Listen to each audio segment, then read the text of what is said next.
ఓం నమో శ్రీ లక్ష్మీ వెంకటేశ్వరాయ శ్రీ మహాగణాధిపతి నమః. నారాయణం చ నమస్కృత్య నరం చైవ నరోత్తమం దేవీం సరస్వతీం చైవ తతో జయ ముదీరయేత్. నరనారాయణులకి నమస్కారం చెప్తూ, మరి కార్తీక మాసం కాబట్టి కార్తీక ధర్మాలని ప్రతి ఒక్కరూ ఆచరించాలి. స్నానం, దానం, జపం, అర్చనం, శుద్ధమానస, పితృకార్యంచ అన్నారు.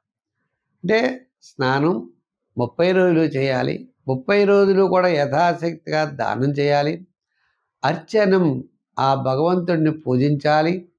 శుద్ధమానస, పవిత్రమైన మనస్సుతో స్వామిని పూజించాలి. ఇంకా మరి కార్తీక మాసంలో ఉన్న ధర్మాలన్నీ కూడా మనం ఆచరించాలి. కృత్తికా నక్షత్రం పౌర్ణమి యందు కలిగిన మాసం కాబట్టి ఇది కార్తీక మాసము అన్నారు.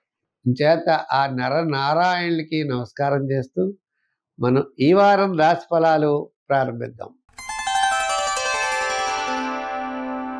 కన్యారాశి. ఈ కన్యారాశికి క్రయ విక్రయాలు చాలా బ్రహ్మాండంగా ఉంటాయి. కుజుడు తృతీయ స్థాన సంచారంలోకి వచ్చేసాడు.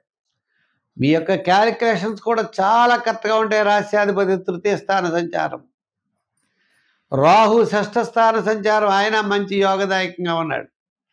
అంచేత ఈ వారం మనం చూసినట్లయితే కన్యారాశి వారికి వారాంతం చాలా యోగదాయకంగా ఉంటుంది. వార ప్రారంభంలో వివాదాలకి దూరంగా ఉండడం మంచిది.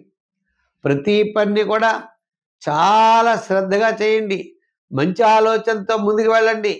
ఒక ముఖ్యమైన వ్యవహారం మీకు లాభించే అవకాశాలు ఉన్నాయి. దూరం నుండి శుభవార్తలు అందుతాయి. మీ యొక్క ఆలోచనలన్నీ కూడా అనుకూలంగా ఉన్నాయి. ఉద్యోగస్తులకి అధికారుల మెప్పు పొందుతారు. రాజకీయ నాయకులకు కూడా ఆహ్వానాలు ఉంటాయి.